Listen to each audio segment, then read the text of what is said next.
فلا اقسم، میں قسم اٹھاتا ہوں، مجھے قسم ہے، بما لا تبصرون، اس چیزوں کی جو تم دیکھتے ہو، جو تم دیکھتے ہو نا، ان چیزوں کی میں قسم اٹھاتا ہوں۔ اللہ کہتا ہے ظاہر انسان کیا دیکھتا ہے؟ یہ زمین، آسمان، پہاڑ، درخت، سمندر، دریا، ندی، نالے، فضائیں، پرندے، سب دیکھ رہے ہیں۔ تو اللہ فرماتا ہے میں قسم اٹھاتا ہوں، فلا اقسم، میں قسم اٹھاتا ہوں، بما تبصرون، جو تم، وما لا تبصرون، اور جو تم نہیں دیکھتے، جو تمہیں نظر آتا ہے اس کے بھی قسم، اور جو تمہیں نظر نہیں آتا اس کے بھی قسم۔ جنات ہمیں نظر نہیں آتے، فرشتے ہمیں نظر نہیں آتے، جو برزخ کے معاملات ہیں یہ آگے اوپر ہے، جو کچھ بھی وہ ہمیں نظر نہیں آتا، اس کی بھی قسم، جو دیکھتے ہیں اس کی بھی قسم، جو تم نہیں دیکھتے اس کی بھی قسم۔ اس بات پر قسم اٹھائی اللہ نے، انہ لقول رسول کریم، کہ بے شک البتہ یہ کلام ہے، یہ قول ہے ایک برگزیدہ رسول کا، پیغام پہنچانے والے کا۔ یہ کیا، کس کی کلام ہے؟ ایک برگزیدہ، عزت والا، پیغام پہنچانے والا۔ اس تو مراد جبریل امین ہے۔ اس تو مراد کون ہے؟ قرآن دا پیغام کون لے کے آئے؟ جبریل امین۔ اللہ جبریل تل کا کر اور جبریل محمد صلی اللہ علیہ وسلم دے واسطے لے کے آئے۔ انہو، بے شک، یقیناً، لقول رسول کریم، البتہ یہ کلام ہے، یہ قول ہے رسول کریم، ایک عزت والے، پیغام پہنچانے والا جو عزت والا ہے۔ وما ہوا بقول شاعر، یہ کسی شاعر کی بات نہیں ہے، یہ کسی کا کلام۔ یہ مکے والے کہتے تھے نا، نعوذ باللہ ثم نعوذ باللہ، شاعر ہے، مجنون ہے، کوئی سکھا جاتا ہے، وہ ایسا کرتا ہے۔ تو اللہ فرماتے وما ہوا بقول شاعر، یہ کسی شاعر کا قول نہیں ہے، یہ کسی شاعر کی کلام نہیں ہے۔ قلیلا ما تؤمنون، بہت ہی تھوڑے ہیں جو تم ایمان لاتے، قلیلا، بہت ہی تھوڑے، ما تؤمنون، جو تم، ولا بقول کاہن، اور یہ کسی کاہن کا بھی قول، کلام نہیں ہے۔ ایک کاہن، خبراں دین والے، جھوٹیاں ٹیوے شیوے لاؤن والے، ہاتھ ویکھن والے، قمیضاں سنگن والے، کیوں بیٹھے پھٹے لا لو، بیٹھے نا پھٹے لا کے، تو یہ کاہن لوگ ہوتے ہیں، ان کو 100 باتیں کوئی ایک سچی نکلے، کیا بات ہے، تو یہ کاہن ہے، اور اس کی کمائی بھی حرام کی ہے۔ ولا بقول کاہن، اور نہ ہی کسی کاہن کا یہ قول ہے۔ تو میں کاہن دس دیتے کون ہوں دے، اس کا بھی قول نہیں۔ قلیلا ما تذکرون، تھوڑے ہیں، بہت کم ہے، ما تذکرون، جو نصیحت حاصل کرتے ہیں، بہت تھوڑے۔ تنزیل من رب العالمین، اس کی تنزیل جو ہے، اس کو اتارنا رب العالمین کی طرف سے ہے، جو جہانوں کی ربوبیت کر رہا ہے۔ اس کا اتارنا کس کی طرف سے؟ جو جہانوں کی ربوبیت، جو جہانوں کو پال رہا ہے، اس کی طرف اس کا اتارا جانا ہے۔ وَلَوْ تَقَوَّلَ عَلَيْنَا بَعْضَ الْأَقَاوِيلِ، اور اگر گڑ دے ہم پر باتیں،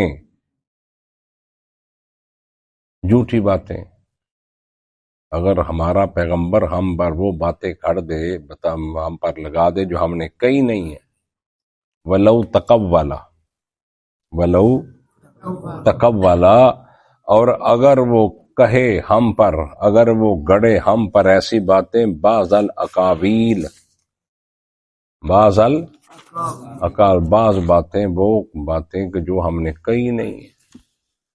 اللہ فرماتے پھر پتہ ہم کیا کریں، لَأَخَذْنَا مِنْهُ بِالْيَمِينِ، تو البتہ ہم پکڑ لیں اس کا دایاں ہاتھ، ہم اپنے پیغمبر کا دایاں ہاتھ پکڑ لیں، ثُمَّ لَقَطَعْنَا مِنْهُ الْوَتِينَ، پھر ہم کاٹ دے اس کی شاخ۔ اگر وہ ہماری طرف سے سختی الفاظ دیکھے اللہ کے، لَأَخَذْنَا، البتہ ہم پکڑ لیں، منہ بالیمین، اس کا دایاں ہاتھ، ثم لقطعنا، پھر البتہ ہم کاٹ دیں، منہ الوتین، اس کی رگے جان شارک کو، فما منکم من احد عنہ حاجزین، پس نہیں ہے تم میں سے کوئی ایک اس سے حاجزین، ہمیں روکنے والا۔ رسول اللہ چھوٹی ہستی ہے، تم کہتے ہو کہ اپنے پاس سے بنا لیتا ہے، کوئی سکھا جاتا ہے، کوئی شاعر ہے نعوذ باللہ، تو فرمایا اگر ہماری طرف جو ہم نے نہیں کہا وہ ہماری طرف منسوب کرے تو ہم کیا کریں؟ یہ کریں، ہم چھوٹی بات کہی اللہ کہ ہم اس کا دایاں ہاتھ پکڑ لیں اور اس کی شارک کو کاٹ دیں اگر ہماری طرف جھوٹ منسوب کریں۔ فما منکم من احد، پس نہیں ہے تم میں سے من کوئی ایک، انہو اس سے حاجزین، اس کام کو روکنے والا پھر کوئی نہیں ہے۔ وَإِنَّهُ لَتَذْكِرَةٌ لِّلْمُتَّقِينَ، اور بے شک البتہ یہ نصیحت ہے، یقیناً یہ نصیحت ہے للمتقین، متقین کے لیے، کس کے لیے؟ پرہیزگاروں کے لیے۔ متقی دا تو پتہ بھی کہڑے ہوں دے ہے نا، تو سماشرے چ متقی لبنا اوکھا نہیں، لب جاندے کیوں ہے متقی؟ قرآن نے تو بار بار کہا نا متقی، متقی تقوی اختیار کرو، اللہ سے ڈرو، متقی۔ وَإِنَّهُ لَتَذْكِرَةٌ، اور بے شک یہ البتہ نصیحت ہے للمتقین، متقین کے لیے۔